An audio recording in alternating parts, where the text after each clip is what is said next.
atlandık bu güreşke. Uyutaştek uyuşu, Allah verse bu nusretni,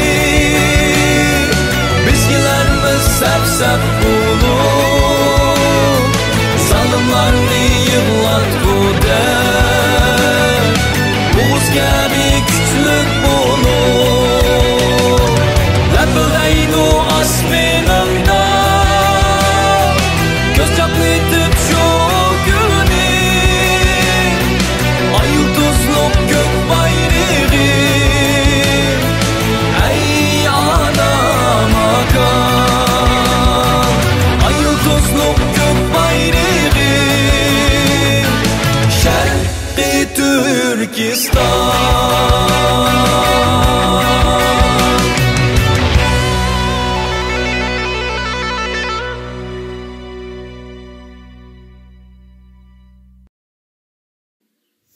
Assalamu alaikum, kitapxumar aziz qarindoshlarım.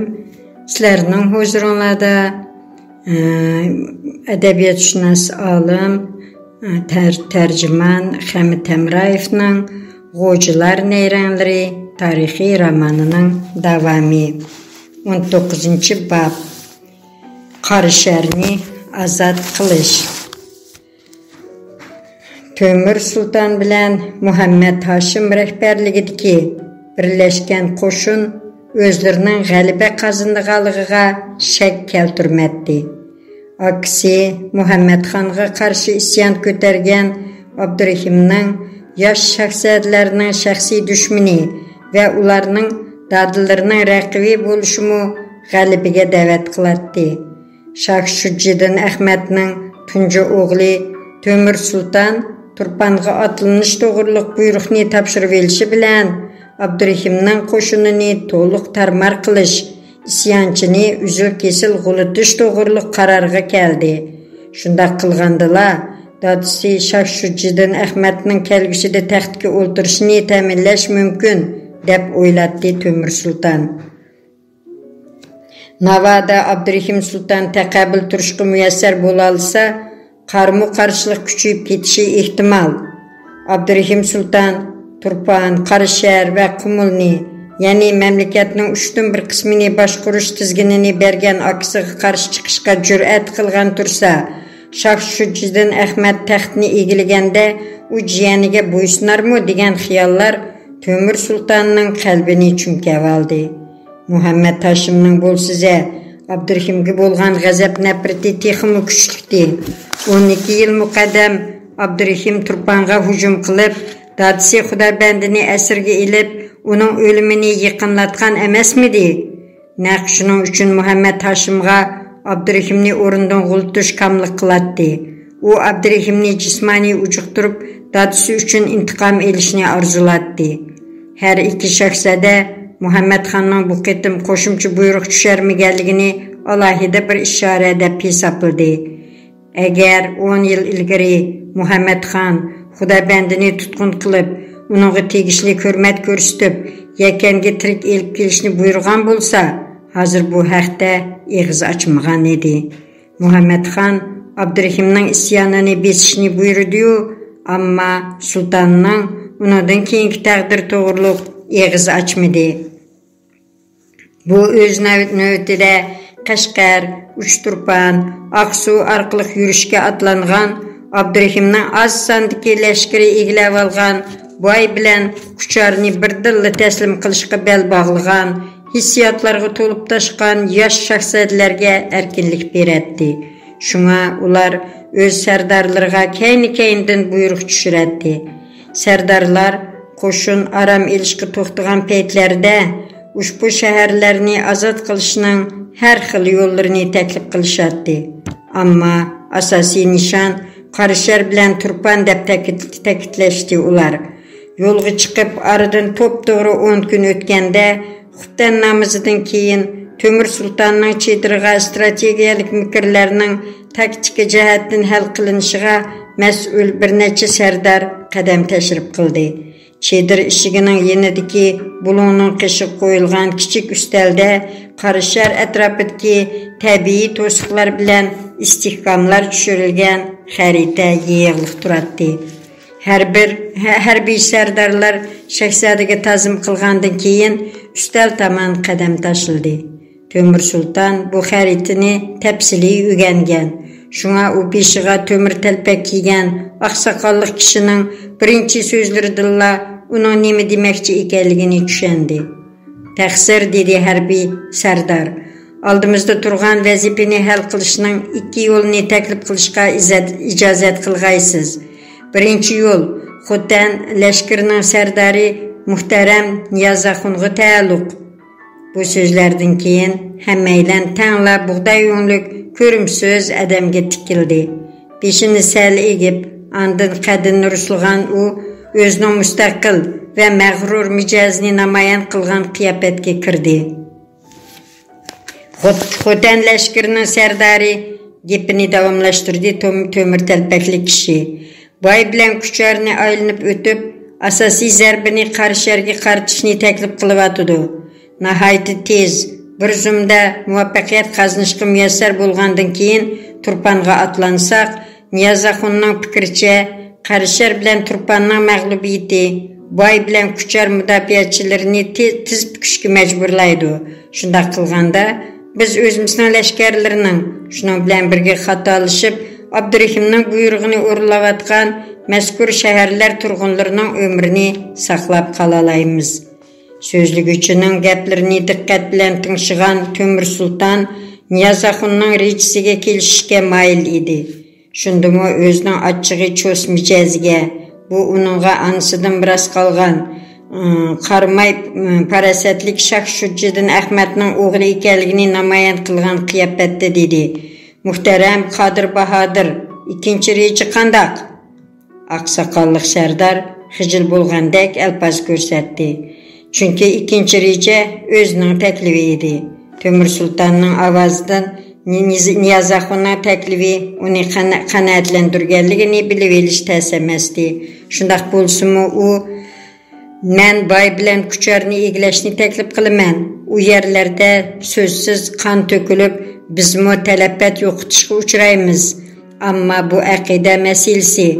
Abdurahim o'z hukmi mangmaydigan ushbu shaharlarni eglab oldi. U mushu harakati orqali bizga ochiqdan ochiq qarshi chiqdi. Biz go'yo buni tushunmagan bir alfaz ko'rsatsak, hargiz bo'lmaydi. Shunga hurmatli taqsir, men Ali hazratlarining ulug' Alloh Muhammad xonning umrini uzun qilg'ay, huquqlarini tiklab, asliga keltirib, andin Abdurahim sultonni jazolash kerak deb o'ylayman dedi. Tömür Sultanni gumon bosdi. Har ikki reja aqlga muvofiq. Har ikki rejining ijobiy va salbiy taraflari bor. Tömür Sultan mushularni o'ylayotganda sal nerida turib, bu gaplarni beshidan oxirigacha anglagan Muhammad Hashimning zo'r chedirning bulungidan chiqqan ovozi anglandi. Ehtimol tajribali Qadir Bahadır haq. Gap bu yerda Abdurahimning xon aylilarini haqoratlaganligida bo'lyapti.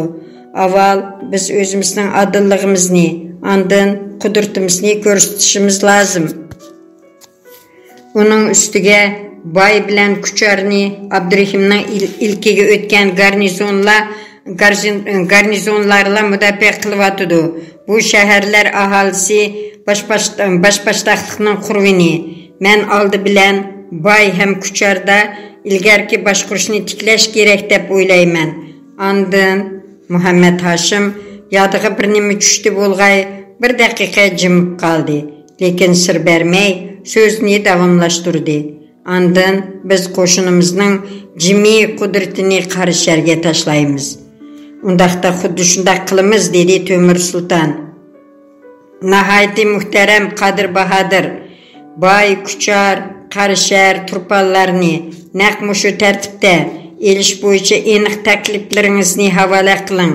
Har bir vaziyatda jalb qilinadigan mavjud kuch ham vositalar to'g'riliq bayonot tayyorlang. Bay bilan Kuchar ortda qoldi. Tömür Sultan bilan Muhammad Hashimning ko'z oldida qad ko'tarib turgan Qarishlarning sepillari namoyon bo'ldi. Uzoq qamalga berdashlik beradigan Mazkur istihkamlarni ko'rganda yosh shahzodalar Abdurahimning vaqtni boshqa o'tkazmaganligini tushundi. 10 yil davomida u kuch-qudratini qadam-qadam kuchaytgan. Shahar sepilni mustahkamlab, uning oldiga chunqur o'ra xandaqlarni qazdirgan. Lashkarini lozimli qurol-yarog' bilan yetarlik ta'minlagan. Lager qurib turishga buyruq bergan Temur Sulton bilan Muhammad Hashim bir necha harbiy sardarning hamrohligida atlarining beshini yiroqda ko'ringan do'ng tomon burdi. Temur Sultonning qora to'riq eti bayni samada parvoz qilgan qush misoli egiz do'ng ustiga uchgandek yetib keldi. U o'zlarining andiki harakati to'g'riliq fikrlashishni naq mushu yerda o'tkazishni qaror qilgandi. Uning hamrohlari atlaridan tushmayla Qarishar tarafga qaragan peti Temur Sultonning gap etishini kutishdi. Biz Abdurahim Sultonga yetarlik baho bermagan o'xshaymiz. Agar Qarishar bunchalik mustahkam istehkamlangan bo'lsa, Turpanda bizni nimalar kutayotgandi? Abdurahim vaqtni boshqa o'tkazmabdi, dedi Muhammad Hashim. U shunlashqa mushundaq ashadiy ishga bel bog'lagan. Agar u o'ziga ishonchlik bo'lmasa, buningga bormas edi. Muhammad Hashim marhum dadisi Xudobandining xuddi mushundaq qilganligini yodiga oldi bo'lg'ay, gap qilmay jim turib qoldi. Yuragini o'rtayotgan bu xil aslimalarni yoshirish uchun u oq qashqa etining sag'risiga qamchi besib, neridagi do'ngga yo'l oldi. Hech kim uning keyindan ot choptirib mangmadi.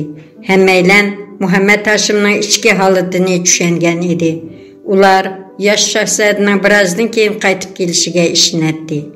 Darvaqa Muhammad Hashim itini avval hukran tashlatdi, andin yo'ritib, oxirida chulvurni tartib chapchitdi. Atning qattiq kishnishi qo'shni do'ngda turganlarning diqqatini jalb qildi. Muhammad Hashimning oq qashqisi keskin keyniga burildi-da, orqaga yondi. Muhammad Hashim yetib kelishiga Niyozaxon, "Atmalim biz bu yerda xeyli uzoq turib qolgan o'xshaymiz. Qarishar degan boy yoki kuchar emas.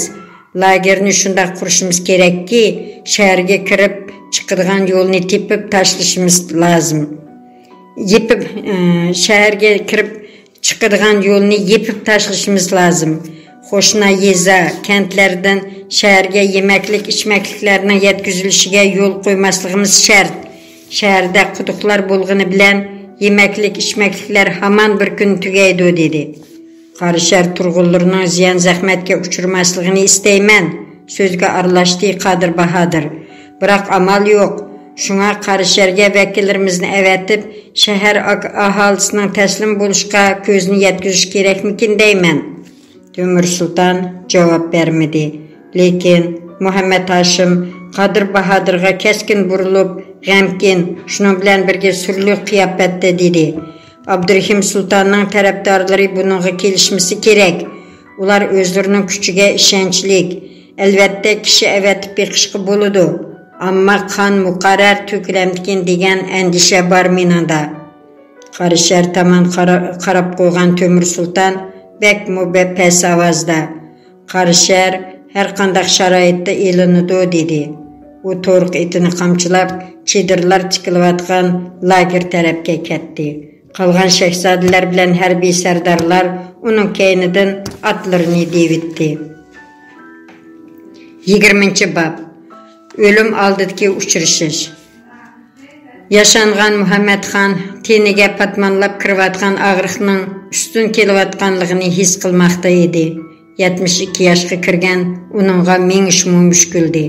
Ammo xonlikdagi vaziyat mustahkam edi.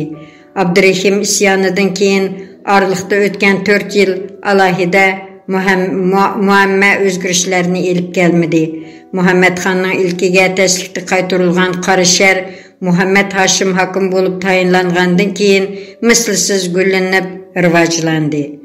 1605-yilgi yurishda Turpanni tez tuktirish mumkin bo'lmag'achqa shaharga Abdurahim hukmronlik qilyotdi. Zimini keskin cheklangan Abdurahim Yeni muammalarni paydo qilmasga tirishdi. O'zini uzil-kesil mag'lub qilolmag'ini bilan Muhammad Xonning zaruriyat sodir bo'lsa, unga qarshi yana bir yurish uyushtirishi mumkin ekanligini u tushunadi. Bundaq yurish uyushtirilgan taqdirda Abdurahim to'liq halokatga uchratdi. Turponga hukmdorlik qilayotgan Abdurahimni qo'shna tava Qarishar zaminini boshqarayotgan Muhammad Hashim tashvishlantirdi. İkinci tarafdan bu qo'shnidarchilik ularning o'zaro savdo, tijorat, hunarvanchilik taraqqiyoti, bog'vanchilik, uzumchilik jihatlardan raqobatga tushishiga zamin yaratmoqda edi. Naq shu sababdan keyingi yillarda Turpan bilan Qarishar aholisining turmushi paravallashib, xonlikning hayoti o'zga shaharlardan xeyla o'rladi. Muhammad Xon ushbu vaziyatni saqlashga tirishdi. Boshqacha aytganda, u ko'na xamanni so'rib, yangi ziddiyatlarni paydo qilishni xohlamatdi. 21 yoshga kirgan Shodig'o'ja bu yo'nalishda Yakan Uyg'ur xonligining hukmdoriga ko'p yordamlarni bermoqda edi. O'zining maslahatlari orqali u pat-pat davlat siyosatini yo'lga soladi. Shodig'o'ja yosh bo'lishiga qaramay, nihoyatda farosatli yigit edi. Ko'plagan muridlarga ega bo'lgan u faqat diniy arboblar emas, shuning bilan birga kamal topgan siyosatchi sifatida shakllandi. Fitna, ig'vo, mikr, nayrang san'ati uning asosli quroli edi. Har qanday bes munozara yoki talash masalasini u mahirlik bilan o'ziga kerak qing'i buraverdi. Boshqa so'pilar o'xshash umu holliq edi. Dadisi Ishoq Xo'jadan miros qolgan go'zal keng tashaq qo'rg'onga Yakanning atrofidagi bir necha yeza kent qo'shilgan. Baholiq maslahatlar uchun Muhammad Xon tarafidan sovg'a qilingan Qashqarning yendiki Jirit Payzavat yesimi uning ilkida edi. Shodig'o'ja eng zarur paytlarda o'rdada paydo bo'ladi. Ba'zida Muhammad Xon kishi avatib Shodig'o'jani o'rdaga chaqirtadi. Lekin ko'p chog'larda Shodig'o'ja o'rdaga o'z qadam tashrif qiladi. Chunki son-sanoqsiz xabarchilar uningga xonlik oliy amaldorlari orasida bo'layotgan yangiliklarni yetkazadi. Mamlakat miqyosidagi har qanday yangilik Shodig'o'jaga darhol yo'llanadi. U tavlikning har qanday mezgilida u yoki bu masala bo'yicha o'z fikrini Muhammad Xonga aytadi. Agar bosh vazir Xon xohishini bajo keltirguchi bo'lsa, Shodig'o'ja shu xohishni shakllantirishga yordamlashadi. U xonlikda hech bir lavozim egilmasimu izzat inovati bosh vazirdan yuqori edi. Qaratog'liq so'pilar jamoasining sarkisi Shodig'o'ja Yakan oliy amaldorlarini qoyil qilib, Aqtog'liq so'pilar jamoasi bilan bo'lgan raqobatni kuchaytirdi. U bu jihatdan dadisi Ishoq Xo'jadan o'zib ketdi. Aqtog'liqlar Qashqarda muqimlashgan. Bu ahvol Shodig'o'jani to'liq tashvishlantirdi. Chunki an'ana bo'yicha taxt varisining qarorgohi Qashqarda edi. Shunday qilib, Aqtog'liqlarning Qaratog'liqlar bilan kurishi davlat hukmdorining taxt varisi bilan munosabatida ifodalanib, o'z aksini topadi. Bu albatta xonlik taqdiriga ta'sir yetkazdi. Keyingi oylarda Muhammad Xonning Shodig'o'ja bilan pat-pat didorlashgisi keladi. Xon yosh vaqtida uning dadisi Ishoq Xo'ja bilan yaxshi o'tib, hatto uning muridi bo'lganligidan faxrlanadi. Endi mana yashinib qiyirliq yetganda yosh Shodig'o'ja uning sodiq maslahatchisiga aylanib, ular davlat muammolarini muzokara qiladi.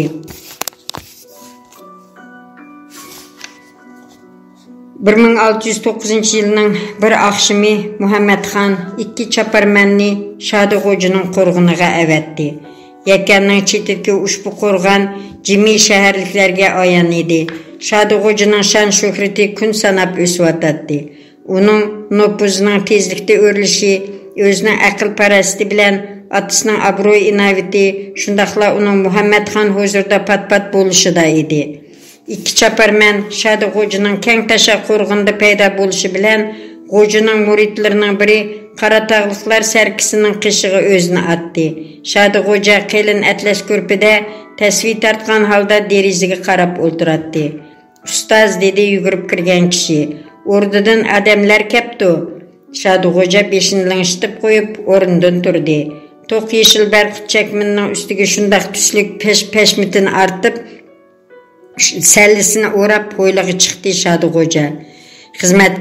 Xizmatkar egarlangan otni yetlab kelishiga Muhammadxonning choparmanlari bilan hovlidagi jimi kishi Shaduxo'jaga bosh egib ta'zim qilishdi. Shaduxo'janing yo'liga qarayotgan Muhammadxon peshayvonga chiqdi. Tog' tarafdan so'q shamol kelmoqda. Toza havoni bo'lg'ishutgan Yakan Uyg'ur xalqining hukmdori peshmitini himlab kichik Qobilxonga qadam tashildi. U beshining qattiq qiyvatganligini his qildi. Bir zumda tangpunligini yo'qotdi-da, Xotan gilmining ustiga yiqildi. Mazmut eshikning keyinda turib, peshayvon tarafdan kelayotgan har bir tivishni kuzatayotgan bir necha odam darrov Muhammadxonning yeniga yetib keldi. Orada hukmdorning qishiq kirganlarning orasida Ishik og'a, xonning shaxsiy kotibi, Teyib va muhabbizatchilar bor edi. Ular Muhammadxonni avaylab ko'tarib, kichik Qobilxondagi taxtiga yotqizdi. Lekin Teyib Muhammadxonga bir qul qarab chiqqandan keyin uni yotoq bo'lmasiga o'tkash qaror qilindi. Qo'shiq kelgan Muhammadxon o'ng qo'lining ishlamayotganligini sezdi, ammo unutqini yo'qotmagan edi. Uning xiralashgan ko'zlari o'rda ahlini chorlab, oxiri Ishik og'ida to'xtadi. U xonga beshini yaqin aprividi. Muhammadxon pichirildi. Shaduxo'ja qani? Ishik og'a nima deb javob berishni bilmadi. Ishik og'ini hayron qoldirgani Muhammadxon o'g'li taxt varisi Shafshuddin Ahmadning ismini tilga olmaganligi, o'zining nima bo'lganligi to'g'riliq so'ramaganligi, bosh vazirning nadaligini surishtirmaganligi edi. U o'rnida hech qanday lavozim egilmaydigan va o'zining qarindosh tuqqunimi emas 21 yoshlik yigit haqida so'radi. Muhammadxonning javob kutayotganligini tushungan Ishik og'a xotirjam va g'amkin so'zlashga tirishdi. Shaduxo'jaga odam avatdiq Ali hazratlari, u hozir keladi dedi. Muhammadxon ko'zlarini yumdi. U ta Shaduxo'ja kelgicha shundoq yotdi. Hatto bemorning qinini eqitmoqchi bo'lgan Teyibningmi xonni bearam qilishga jur'ati yetmayotdi. Shaduxo'jani o'rda darvozasi yonida qarshi olgan Shig'avul uni xonning yotoq bo'lmasiga uzatgach, hukmdorning tuyuqsiz og'rib yiqilganligidan vaqif qildi. Perişan bo'lgan Shaduxo'ja kang hovlida ketib berib, Muhammadxonni charchitib qo'ymaslik uchun suhbatni qanday qurish kerakligi to'g'riliq o'ylandi. Orada binasining oldiga yetib kelgan Shaduxo'ja yumshoq teri o'tigining sirtidan kiyib olgan kalchini yeshib, maxsus takchiga qo'yib etib, bunday vaziyatda agar paydo bo'lib qolsa, faqat savollarga javob berish kerak, xolos degan qarorga keldi. Orada sarayning jimi bo'lma dalhizlarining ediniga selingan yumshoq gilamlar ustida ketib borgan Shaduxo'ja xonlikning Muhammadxon vafotidan keyingi taraqqiyoti to'g'riliq mulohizlar bilan band edi. Muhammadxon o'zining yotoq bo'lmasida keng taxtida yotadi. Bu uning har kuni uxlaydigan o'rni emasdi. U g'oyat zo'r bo'lmaning o'tirsida edi. Taxta sol bulunga joylashgan bo'lib, Teyib bilan uning yordamchisining davolash ishlarini bajarishga qulaylik yerda turadi. Teyib bemorni mushu taxtiga yotqizishni tashabbus qilgan edi. Oldin ala ogohlantirilgan Teyib va uning yordamchisi Shaduxo'ja Muhammadxon yotgan taxtiga yiqilishi bilanla o'rda amaldorlari turgan bulunga mandi. Muhammadxonning ikki muhabbizatchisi qoldi taxta yonida. Ishik og'a xonga beshini ekkan holda dedi. Ali hazratlari, muhtaram Shaduxo'ja o'zingizning saqligi haqida uchur elishga ijozat so'raydi. Muhammadxon asta ko'zlarini ochdi va o'ziga yaqinlashayotgan Shaduxo'jani ko'rib pichirildi. Bizni xoli qoldiringlar. Xon yotig'idagilar xolamagan bir alpozda ishik tomon qadam tashlashdi. Xon yotgan taxtidan hatto muhabbizatchilarmi neri ketdi, biroq ular boshqalar o'xshash xon yotig'idan chiqib ketmadi va Muhammadxon qoldirgan avi odamni diqqat bilan kuzatdi. Bu dunyo bilan qo'shilishga sanoqli kunlarim qolganligini sezyapman dedi Muhammadxon Shodi Xo'jaga. Ular xala qalganda. Ulug' Allohning shafoati bilan men 18 yil taxtga o'ltirdim. Bu vaqt ichida otingiz ham siz bilan bo'lgan munosabatimiz yuragimni illatdi. Egiz taxtining oldida turgan Shodi Xo'ja beshini egib, xonning jonsiz qo'llarini tutib leviga apardi. U muhabbatchilarning o'ziga diqqat bilan qarayotganligini sezib qaddini rusladi. Muhammadxon gapini asta davomlashtirdi. Uning birmuncha so'zlarini talaffuz qilish og'ir kelyotdi. Faqat uning nimjon holatida buning sababchisi emas edi. Xon aytishga tirishayotgan so'zlar g'oyat zo'r ahamiyatga ega edi. Sizning mening bolalarim bilan navrilarimga ustozlik qilishingiz mening samimiy orzuyim. Ularni hayotning qiyin paytlarida tashlamayman deb va'da bering menga. Bundaq og'ir paytlar turmushda ko'p bo'ladi deb o'ylayman. Muhammadxon Shodi Xo'jaga tikilib qarab yotadi. Xonning javob kutayotganligini tushungan Shodi Xo'ja beshini egib titrak ovozda tilqatdi. Alloh buyursa. Muhammadxon beshini bilinar bilinmaslik ishitdi. Shodi Xo'ja egilgan peti kayniga sho'xshib ishikka yaqinlashganda sakratga tushkilayotgan xonga uning shaxsiy tevbi oldirdi. Shuning bilan aziz qarindoshlarim, Xo'jalar nayranglari tarixiy romanimizning birinchi qismi oyoqlashdi. E'tiboringiz uchun rahmat azizlarim.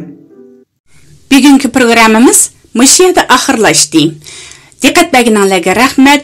Ko'rishguncha omon bo'linglar aziz qarindoshlarim.